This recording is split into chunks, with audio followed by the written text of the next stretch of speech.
Welcome to the House of Royale, episode 4. Please prepare yourselves because this woman is a superstar and her voice, her vocals are going to change your DNA. Are you guys ready to meet Le Freak? C'est chic. Hello, Leah. Hi. How are you? I'm well. How are you? Good. It's so good to finally meet in person.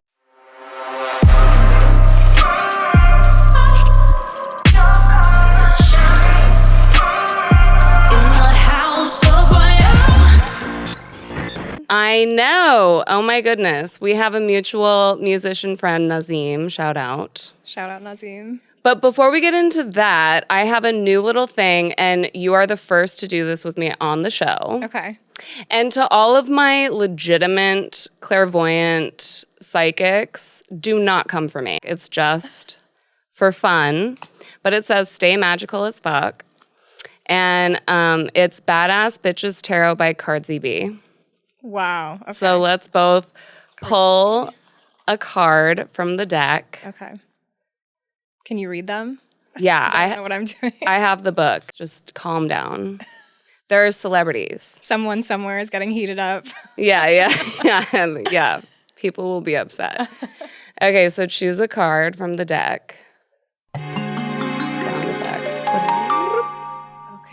Okay, and then I shall choose. Ooh, I like her sexy outfit. Oh my God, maybe I will become a lesbian. Finally. I think this is Ellen and Portia. Who did you get? Do you know? Is it somebody in particular? Yeah. Oh, it's Britney Spears. Yeah. Oh, baby. Okay, let's it. see what it says. Do you know if it's Britney for real? She has a snake on her. It's the 10 of Pentacles. Oh my God, let me see the outfit. It's like a sexy... 10 of Pentacles. Okay, let me look up 10 of Pentacles. She has her fishnets on. She's in front of a castle. She's vibing. 10 of Pentacles. Road to riches. Love it. This is actually Paris Hilton. Oh, it's Paris Hilton. Yes. Oh. Paris has the dream Barbie life. The Ken doll fiance, the dogs, the friends, the clothing. Well, actually, they're married now with a child. Baby, yeah. The friends, the clothing, and perfume lines. The 10 of Pentacles brings the message of abundance and fulfillment. I love that. You guys, Leah has a new fragrance line coming out next year. Get ready. I do. Be prepared. Okay, so they are the lovers. Oh my God. If you're a hot lesbian, hit me up because I'm over men. I think there's probably a lot of hot lesbians that watch this podcast. Oh my God, let's do a song together. Ellen and Portia portray a harmonious union of true balance and completion. While theirs is a romantic love, this card can also pertain to friendships and partnerships that are sacred and secure. I love that. Yes, me too. Yeah, Leah is my new friend, you guys. Yes. Truly, I'm excited to become friends with you and get to know you and make the circle of women in LA bigger and better and stronger. Yes, absolutely. Like So driving here today, I got choked up because I really do want that. I really do. Like, I don't want to go to the studio with a man. I know. You've been through a lot and I've been through a lot. Yeah. And I feel like it's time to change the narrative of the big guys that just kind of gatekeep everything. Yes. Okay, so let me get to my notes. So you guys, I know Leah is gorgeous, okay? But do not be fooled. She has been through so much heavy, dark shit. And when you tell these stories, it gives all of the people a chance to connect with you and get to know you and also release that feeling of I'm the only one that's been through this. It's like you guys look at the music videos and the costuming and all of that stuff, right? But you're not really getting to know who this person is. So let's start from the top. I listened to a bunch of your interviews and was blown away by some of the stuff that you brought up. And I would just love to start out with the beginning, the origin story. Yes. Okay, so go for it. The villain origin story. Give it to us, girl. Yeah, I mean, I was raised in a beautiful home in a beautiful environment with my mom and my dad, and they decided to get divorced when I was 8, which is like the worst age I think for a child because you're at the age where you can understand it, but you still kind of think it's your fault for some reason. And my mom was in a relationship shortly after that with a music producer and a drummer who just really complicated my relationship with music because he was supposed to be my teacher and he ended up being extremely abusive. So we lived with him from the time I was 9 to 18. And that was pretty much the formative years of my childhood and becoming a young woman.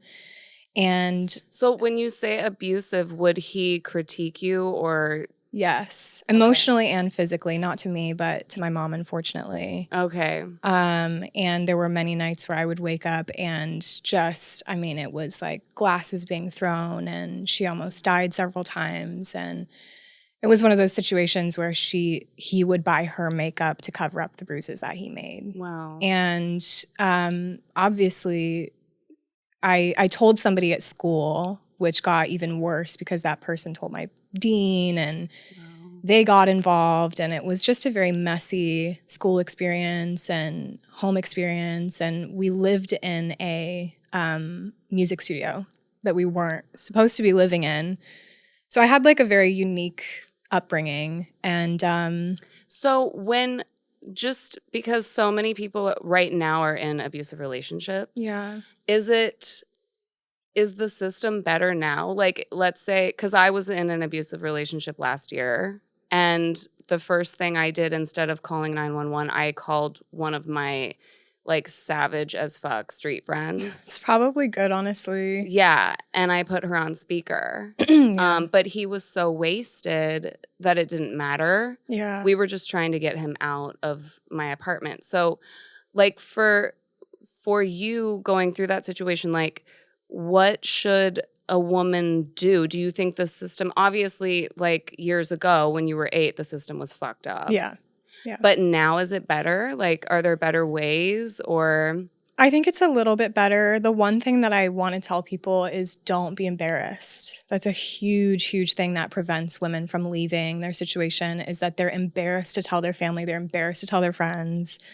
And I think my mom and I would have left a lot earlier if she had reached out for help, but she is such a proud woman and she didn't want to let anybody know what she was going through. Yeah. So I think, we left several times, but she always ended up going back because she had all of her things there. She had her business there. They had a business together. And it's hard to get out of an abusive relationship when so many of your things are intertwined, Yeah. especially if you have a kid together. They didn't, but I mean, there's so many women that just struggle with that. Well, I always shout out Carrie Goldberg. She's this attorney that became very well known for doing this Netflix documentary about the guy that did the website Are You Up?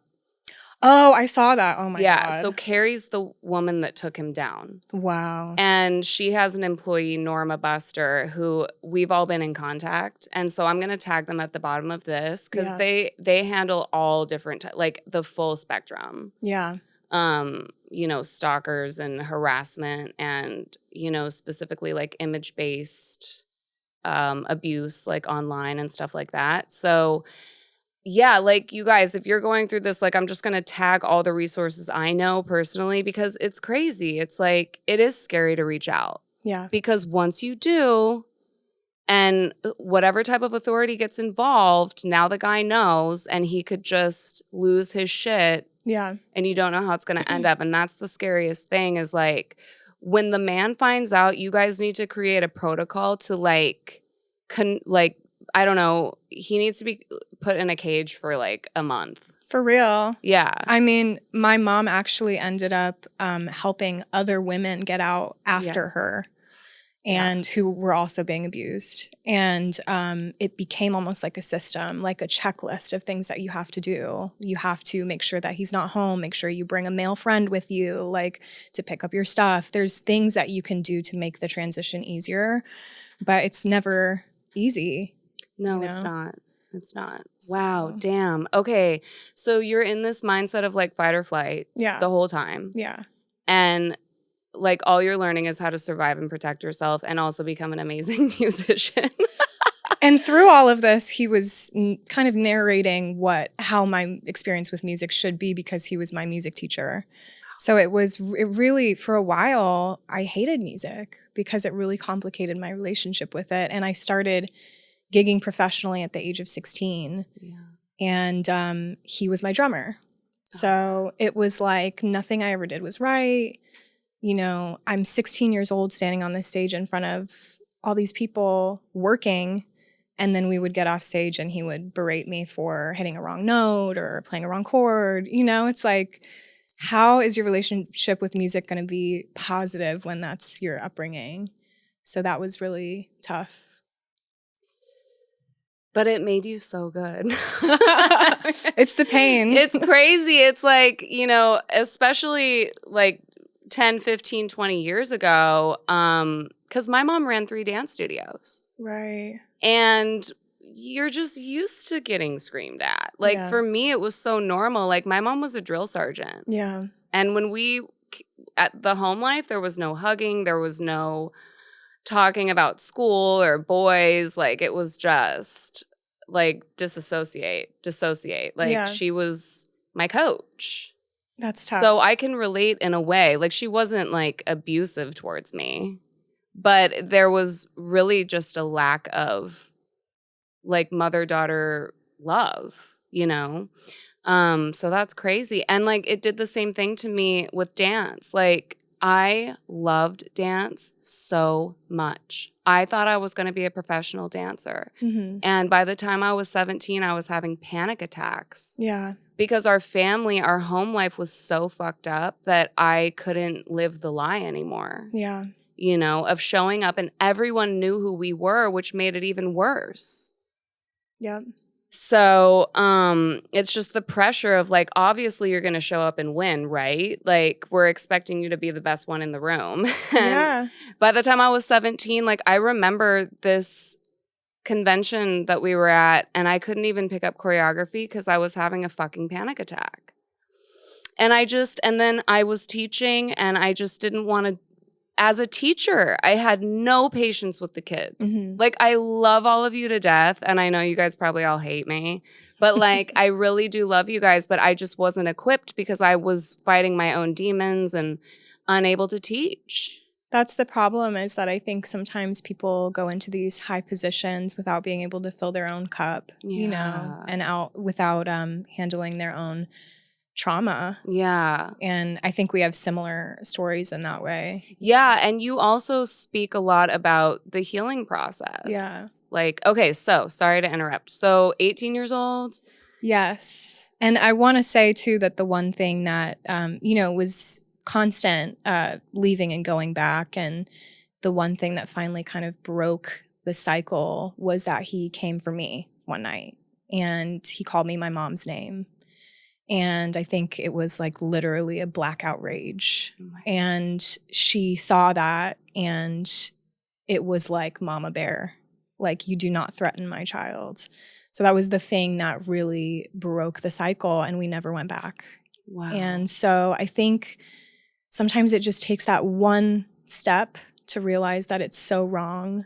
Yeah. To see your child in danger, you know, or to feel yourself in danger. But if you ever feel it going even anything towards that, I really encourage people to like, yeah, get out, break up with him. I don't care how good the dick is. Like, get rid of him. Seriously. Like, they can kill us. They can't. Like, this guy I dated last year was 6'4", and just like by going like this, he could have made me fly across the room. Right. They don't know their own power. Yeah. Sometimes. Yeah. Which is like really scary. so hot. But like that's why it's so toxic. In a way that's consensual. Yeah. Right. Oh my God. Okay, so let's get to the Leah moving to New York. Yes. I lived there for 4 years. I moved there when I was 20.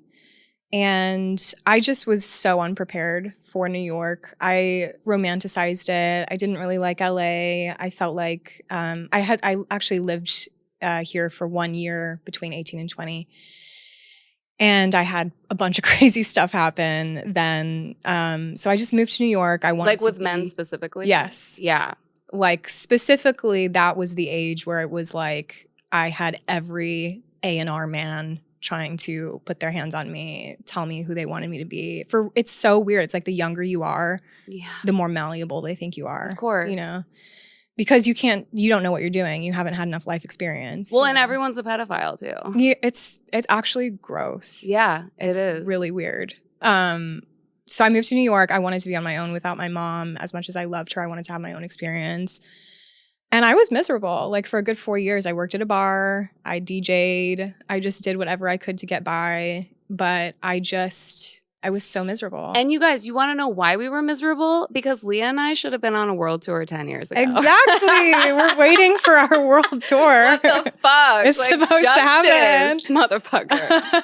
Oh, it's so sad. I do think that that's part of it, though, is I was like, why am I living in a basement in Brooklyn? You know, like I should be touring right now. Right. I just felt like so, I don't know, sad about that.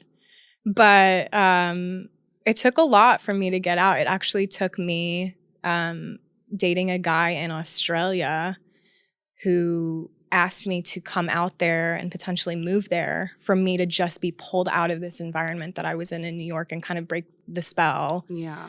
And we didn't end up being together, but it brought me back here. So I think in the end, it was a good transition. You know, another thing I love that you brought up in some of your interviews is the New York experience for you. You really connected to like the drag world and like the LGBTQ community, and your costuming, like the way you put together costumes, it's like modern day Cher, right? Yeah. Like if we had the budget, like our shit would be so crazy, right? Like, and your costuming and your artwork too, you and your sister are such an amazing team. Thank you. So I love that aspect of it too. As miserable as you were, you still had like that. It was like a movie, right? Like you were like in the clubs and with all of these crazy personalities that also shaped you. Yeah. And that's kind of where Le Freak was born. I wanted something subversive. I wanted something gritty. I wanted something that I felt people could identify with. Everybody feels like a freak at some point. And so I changed the name and I released an EP in 2018. And I saved up all my cash chips from working at the bar. And I just did it, you know. Yeah. As miserable as that time was, I think it was a great transformation for me. Yes. Yeah. My goosebumps. I'm like, stop chilling. Oh my God. Like I'm just so spiritually lifted by this story because God, it's so hard to be a woman. I mean, I know it's hard to, whatever. I'm not going to empathize with men right now. It's really hard to have a vagina. Yeah. Okay? Especially when you're like super hot because everyone wants to fuck you. And it's like, can I please just do my art? Can I please just, I mean, we can't even walk to our cars. Yeah. I went on a night walk the other night with Nas and I was like, wow, so men can walk at night and not feel scared. It was so wild. I had a family member, I won't name who, but you know who you are.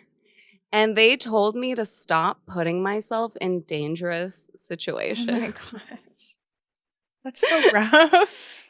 And I'm just like, can we talk about how like even leaving my apartment is a dangerous fucking situation? It's scary. Yeah. This world is not designed for women to feel safe and comfortable. No. You know.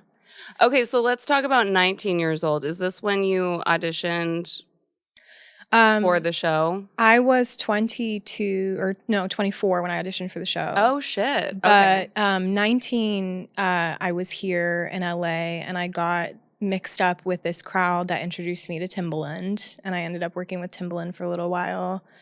And it was just the classic LA story. Like they left me in cars for hours. They left me in rooms for hours. Like I met an A&R that was like, hey, I think you're really sexy. You want to take a ride in my car? Like I was 19 years old, you know, and then telling me how to dress, how to talk, how to sing. And I just was like, I'm over this. I didn't want to be controlled, you know?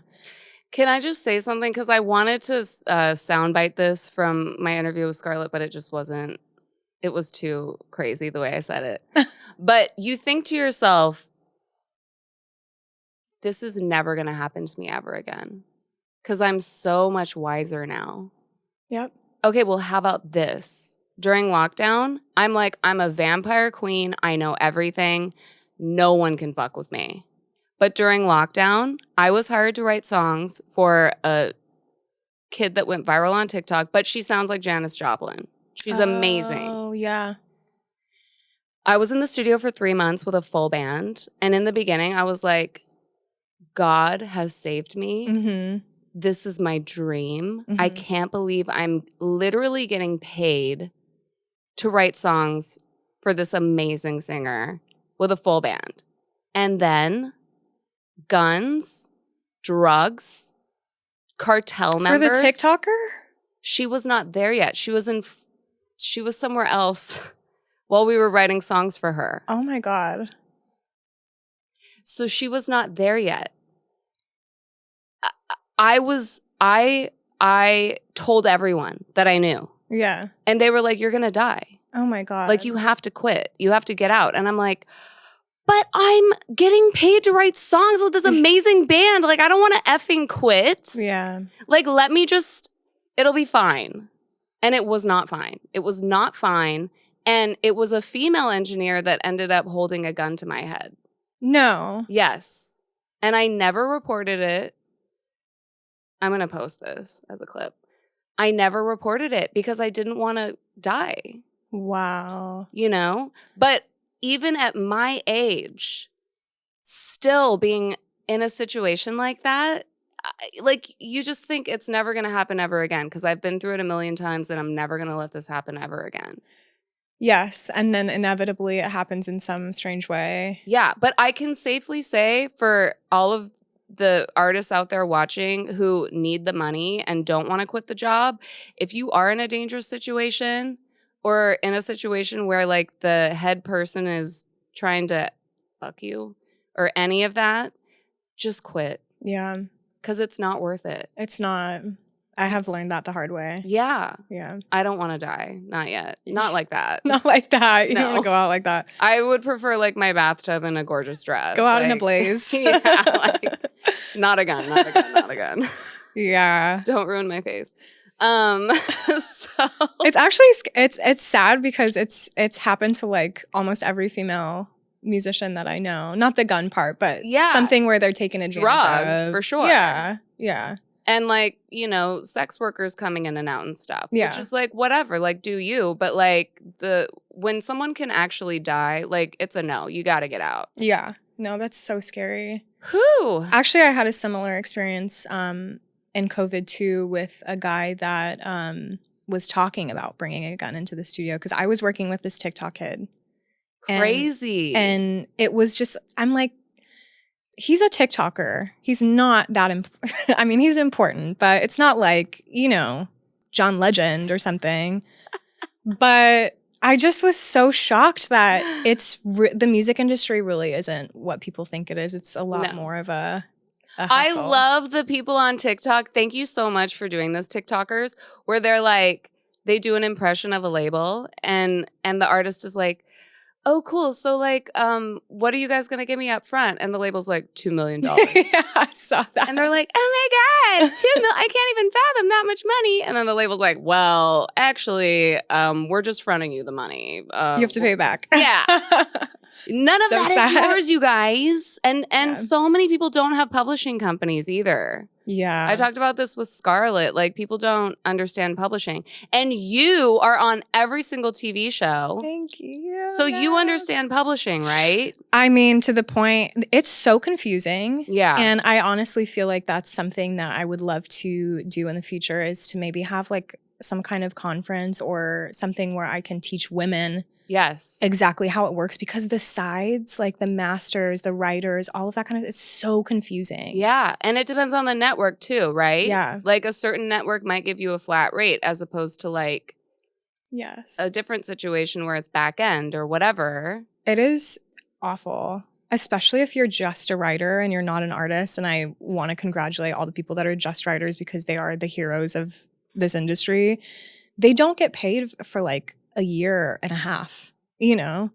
It's and sometimes wild. they get chopped out of the whole thing. Yeah, exactly. Like, especially with the big artists where there's 15 people on the goddamn song. Right. And like, 14 of them did their own version. Yeah. And then they just take bits of the best. Yeah, of each. And then, out of all of the hit records, Rihanna decides to put out Bitch Better Have My Money. And everyone's like, all right. Cool. Crying in the corner. yeah. But I agree. I think that we need to talk about publishing all the time. Kids don't know. I mean, I was at work the other night and this kid was like, yeah, like I'm producing for all these big time rappers and shit. And I'm like, so are you with ASCAP or BMI? And he's like, what's that? No. Oh my God. I'm like, you dumb little bitch. Stop bragging. Like you don't know shit. And like the adults that are handling your 19-year-old ass are just like destroying your life right now. Like I can't, like la, stop. That's another thing is management has become really, really shady. I'm lucky to have an amazing manager that I've known since I was 13. Yeah. But a lot of people have management that have no idea what they're doing. Yeah. Well, or they know and they're just taking advantage of the Exactly. kids. Exactly. Yeah, because sometimes I'll talk to the parents of the child and the parents are like, we just want them to be famous. Yeah, exactly. Like, we just want them to get a deal, so it's fine. Like, she doesn't need to worry about all that. And it's like, you guys are literally going to end up moving back home with no money. Yeah. And, like, spending money out of your own pocket just to, like, try to keep making it happen. It's actually pretty sad. Yeah. When you think about it. Yeah. Yeah. I think that TikTok is so scary, not only for the government, but also for people like major labels, because people are really starting to see the light and get educated. Like, I saw someone post the other day, like, musicians, why are you even streaming your music on these platforms instead of selling your music on your own website? Right. And it's like, well, because we need our music on all the platforms or else no one's going to effing listen to it. Exactly. Nobody's going to go to your website. I mean, Yeah. it takes all these extra steps, but you're also putting yourself out there to get paid 0.0006 cents on each stream. Like, right. It's insane. Yeah. The only artists that can do that are the ones with the machine behind them that are like, hey guys, this song is exclusively on Tidal. And then everyone goes there that's the only way to make it money. Like, yeah. Okay, so anyway, so 19, 20, 21, where are we at? 19, I was here 20 through 24. I lived in New York. 24, I auditioned for the singing show. Okay, let's talk about that. And that was probably the darkest point of my life, just because I went, when you're 24, as a woman, I cried when I turned 16 because I was like, I'm getting old. Yeah, yeah. And I literally thought that I was aging out of the industry at 16. Yeah. Same. Because in a dance studio, you can't keep dancing on tour after 25. Like, they warn everybody. They're like, your knees are going to give out, your back is going to break, like, you're done. Like, you're going to be a dance instructor after 25. Like, that's what they tell the young children. Yeah. And it's ingrained in your head. Yeah. And it's similar in the music industry. I had so many men tell me you can't be anything past the age of 22. And so I was 24 and I had it kind of programmed into my head that this was my last big shot, And my mom flew out from Australia. Like, we did all these things. I got dressed to the nines. And mind you, I was in a holding room with all these other kids that are wearing jeans and a t-shirt. And I walk in like fully decked out. Yeah, because you're Madonna and fuck that. Lazy ass. And they're like, it's like Susie from Idaho, who I love Susie from Idaho, but like that's why that show was made. For some girl that she's never been in the industry, whatever. Yeah. They cold called me and they were like, we want you to go in as La Freak. Specifically, we want you to perform an original and we want you to use your drum pad, which is something that I did live. And I thought, oh my God, they're nurturing my interests. Yeah. Like, this is so cool. They said to me, this is the first time it'll ever be done on the show. We're really excited. They brought me in. They did all these interviews. So I get on the show and they just tore me to shreds. They were so mean, and specifically the female, which is really sad.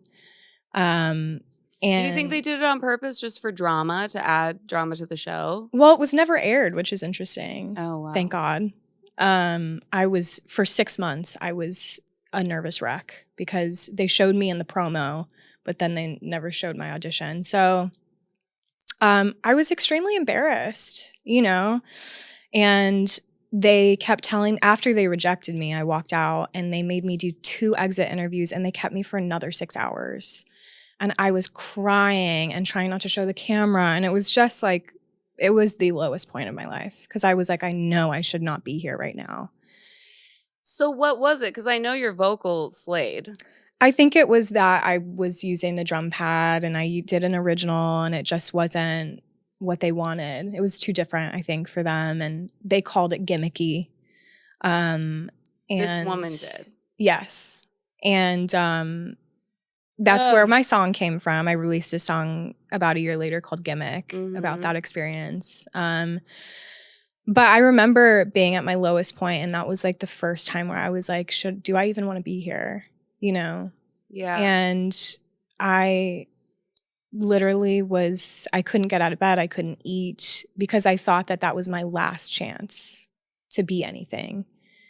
And honestly, as a couple years have gone by, and I actually feel since that experience, I've had a lot of amazing things happen. Yeah. And I'm so glad that I didn't do anything, obviously. But each year as I get older, I actually start feeling better. Yeah. Because well, and by the way, those contracts are so vile. They're so bad. They're disgusting. And it's like you would have had to hire a lawyer to get you out of it. You know what I mean?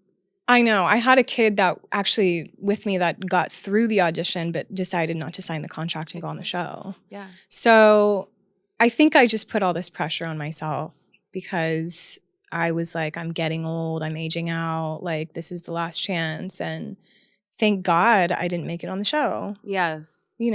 Amen. You look back, thank God I didn't get what I wanted at the time. Yeah. Yeah, for real.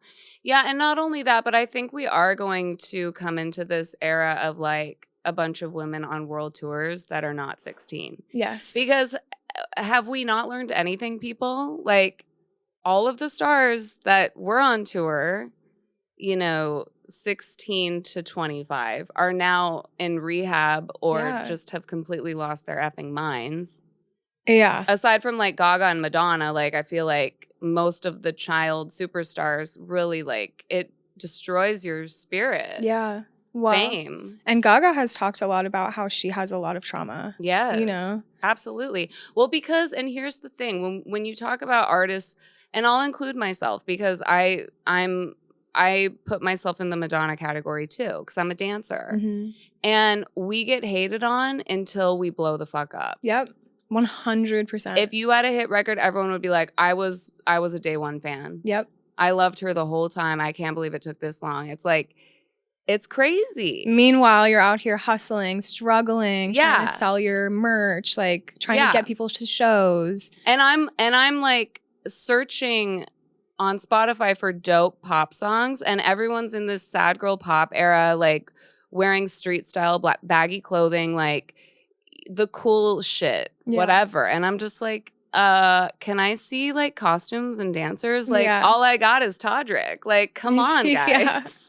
Like, fucking serve it to me. Like, I want someone to do what I wanted to do. Yeah. And then you come to a point where you're like, well, fuck, okay, I guess I'll just try again. Like, if no one's going to do it, I guess I'll just You might as well do it. Right. And it's like, maybe we will, I don't know, like an all-woman-owned label that is like, you know what, I'm just going to sign a bunch of badass bitches and we're going to go to Japan and fucking make millions. Like, I think that's coming for sure. Yes. I see a lot of women on TikTok that aren't 22. Yeah. That have incredible voices that are getting signed. Yeah.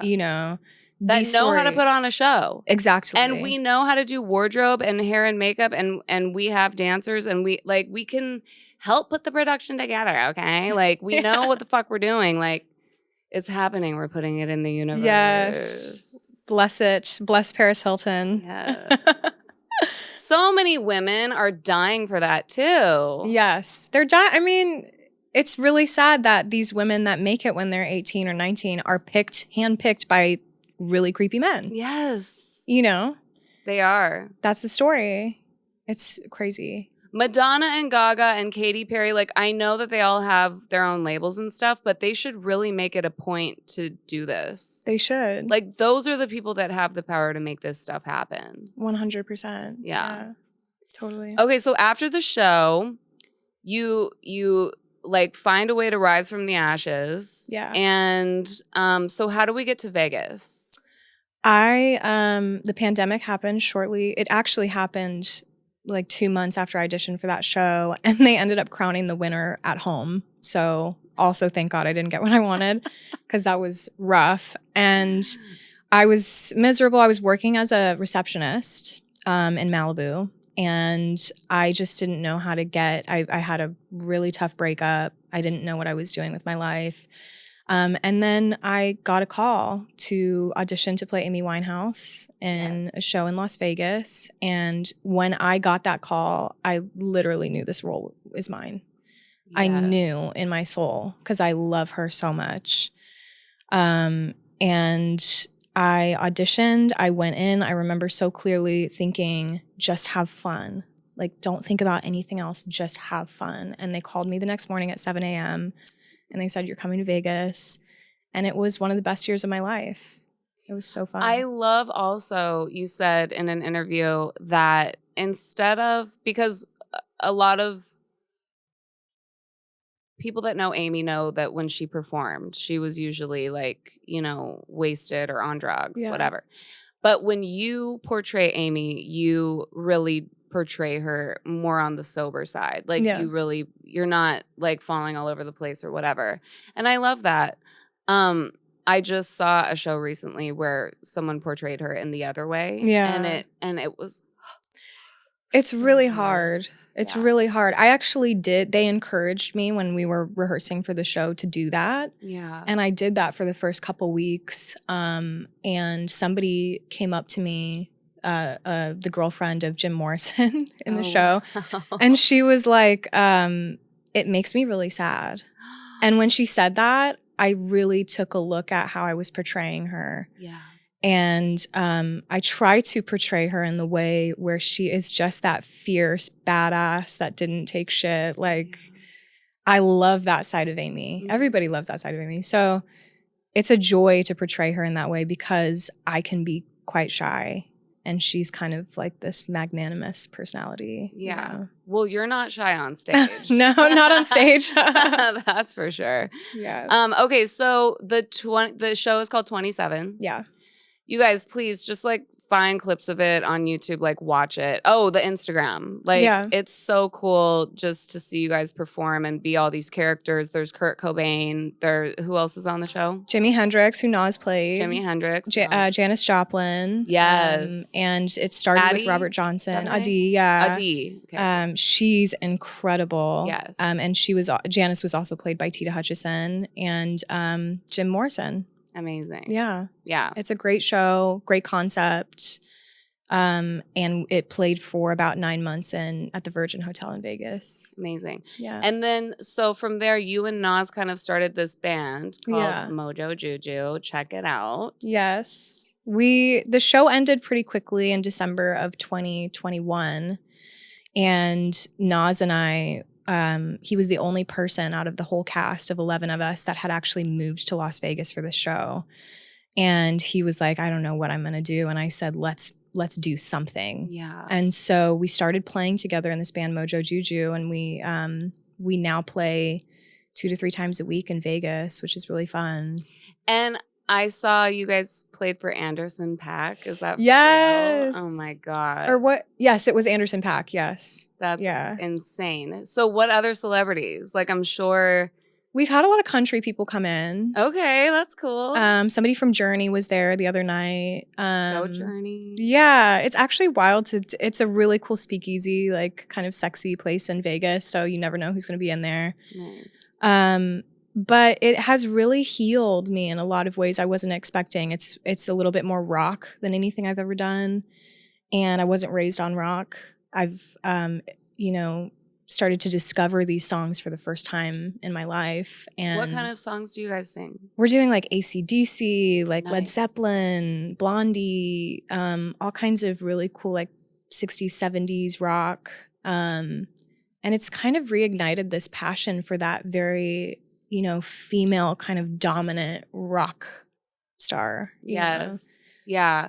I feel like Miley does a pretty good job of embodying She's that. great. Yeah. I Yeah. would love to see more of that gritty vocal, like Pink. Who else Yeah. is gritty? There's not a lot of people that are doing it right now. I feel like there's, you know, rock specific bands that are kind of coming onto the scene. Yeah. Vela, who I wrote for. Vela. Her voice. Vela, your voice. I haven't heard Vela yet. Unbelievable. I'll check her out. She is Janice. Oh, yeah, I have heard her. She's incredible. Yeah. Yeah. Oh my God. Crazy. Yeah. No, she's yeah. amazing. Yeah. I mean, I've heard some pop rock shit the past year that's kind of cool. I feel like there is no genre anymore. And No. like Gen Z thinks that they made everything up. Yeah. So It's like hyper pop, like all Yeah. these weird sub pop stuff. yeah, but- even like true R&B is coming back, Yeah. which is kind of fun. Yeah.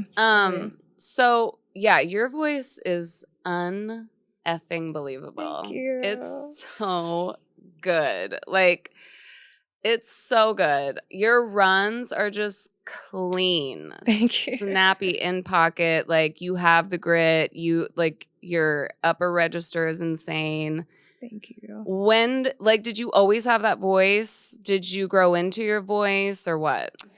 The voice is the one thing that I really think was just naturally there. God-given. I had to mold it, and I took a lot of voice lessons. I loved opera growing up. Yep. Which I encourage anybody who wants to sing to take opera lessons because it helps with your breath control.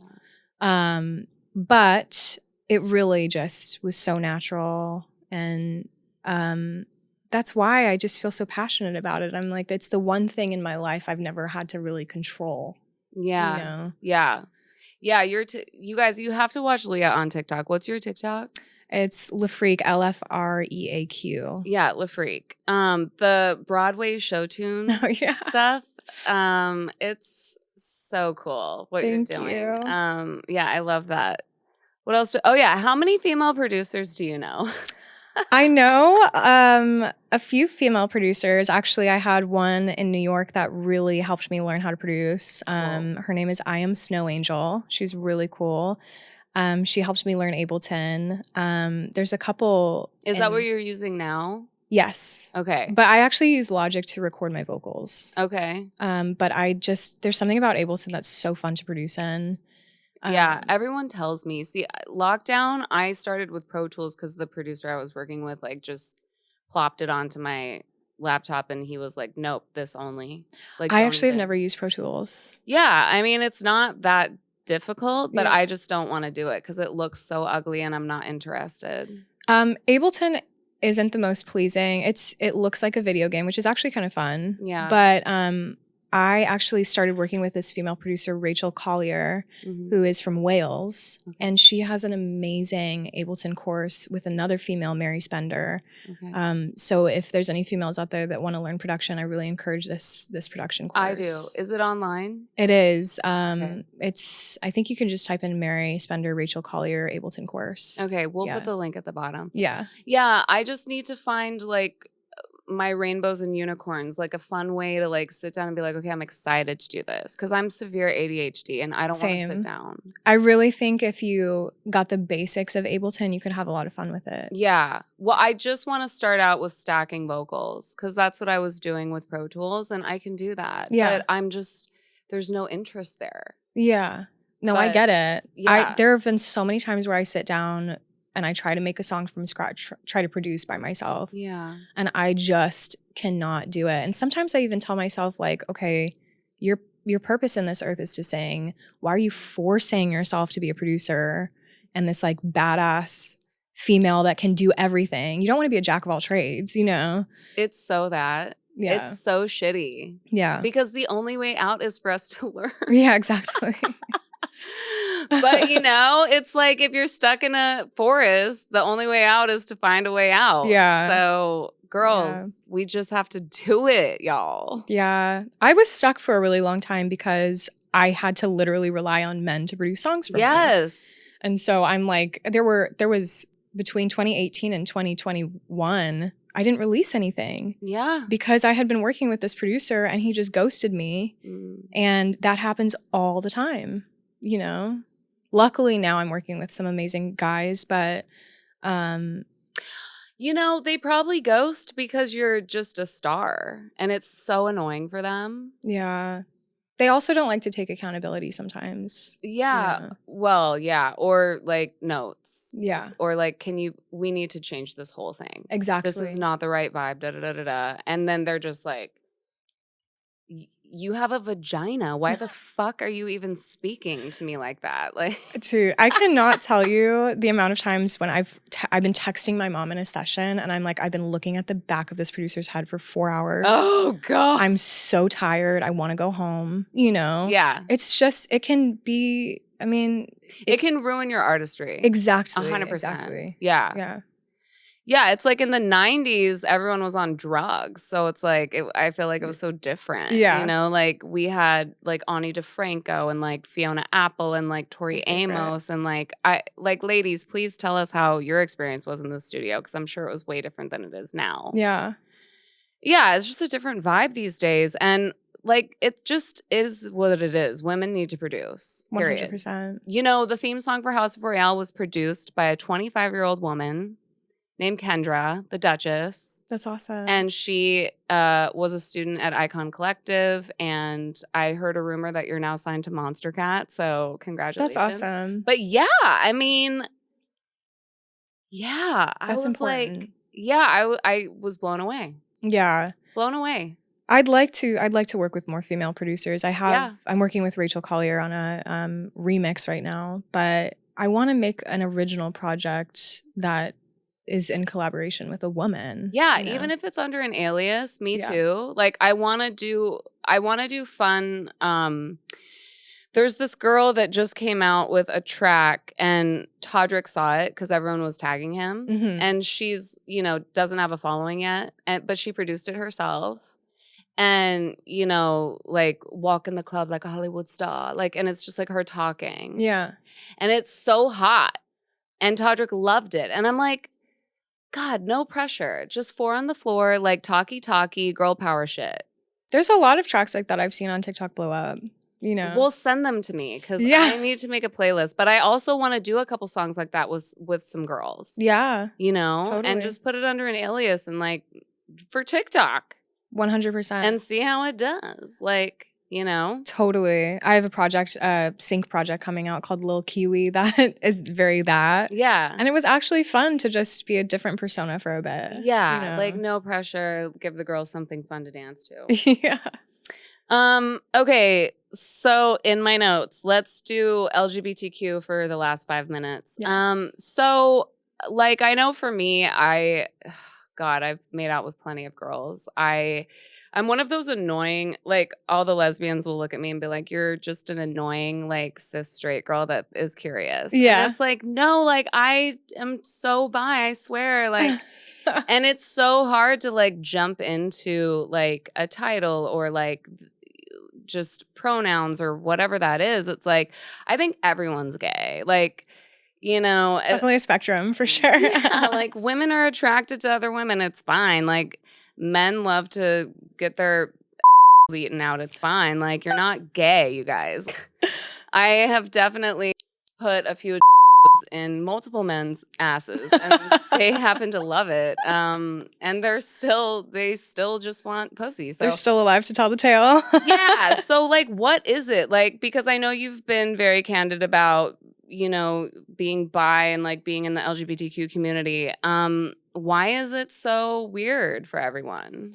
I don't know. I saw something a couple years ago that said you know, in the 80s and 90s, they fought so hard for labels. They fought so hard to say I'm gay. And now nobody wants that. They want to be queer, or they don't want a label. And so I think it's kind of the old guard with the new kids that are, everything is just changing so much. And so it'll be interesting in the next 10 years to see how that changes and to see how people identify, you know. Do you feel like there's many wars in the LGBTQ community?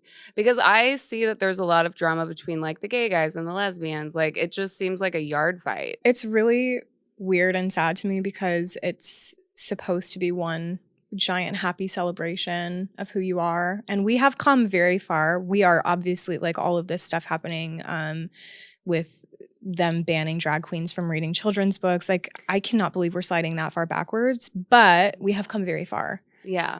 And I wish that people would just accept each other. Yeah. You know? Yeah, me too. Like growing up in a dance studio, like there were straight guys and gay guys and it was so normal. There were way less lesbians. It was almost like way more popular to be a gay guy in the dance world. When you hear about like the housewives of whatever city, they're all turning into lesbians. Do you think that it has to do with like men being not able to accommodate a woman? Like emotionally? Because I feel like dating is specifically in Los Angeles. It's tough. It is really tough. Yeah, I feel like it's just difficult for people to emotionally be okay. Like everyone has such severe issues now, and they're all babies. Like men are like, who am I then? What do you want me to fucking do? The only man I've dated in LA is like 25 years older than me. Yeah, I what we want you to do is be like, damn, babe, that's dope. Yeah, like you're supportive. Yeah, like I feel like in the beginning they're on their best behavior. I mean, we all are. Like I know girls can be crazy too, guys. Like I hear ya on that, but I think for me personally, I always end up being scared. Yeah. Like, is he gonna yell at me? Is he gonna be mad at me? Is he gonna hurt me? It's this ownership. Yep. It's this jealousy. It's this like, I don't know. And then I heard Bob the drag queen the other day and he said, look, men want to marry their best friend. They want to marry the good girl that's going to stay at home and take care of the kids. Mm-hmm. And then they want to fuck random chicks. Yep. Have you heard of this like taxi cab theory where men aren't ready until they put their light on and then literally the next person that they pick up, that's like their wife? Well, that's real because whenever I see the hot guy that I broke up with and then I see I'm like, okay. They're not ready until they're ready and then boom. You know? Yeah. So is that why everyone's becoming a lesbian?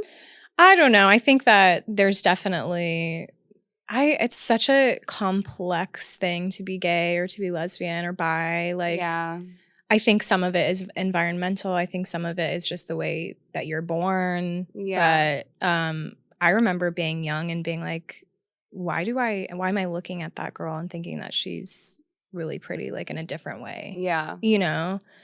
So I don't know. I don't know if it's like, because the dating scene is really screwed up right now. Okay. But I think some people are just like lesbian for being a lesbian. Yeah. You know? Okay, well, you heard it here. You heard it here. Lesbians for lesbians. Yeah, we want everyone to love each other and get along. And, you know, be gay. It's fine. Like, I'm here for it. Everyone's here for it. If you want to be straight, that's fine too. God bless your soul. Like, I keep trying and it's like, why? So you guys, this is Leah La Freak. I want you guys to literally right now for clear skin and to cleanse your soul, go listen to her music, watch her music videos, watch her live performances on YouTube, wherever you post live footage. It's incredible. The 27 show, Mojo Juju. Just support artists, you guys. Support Leah. She's going to be a huge megastar someday. So act right now.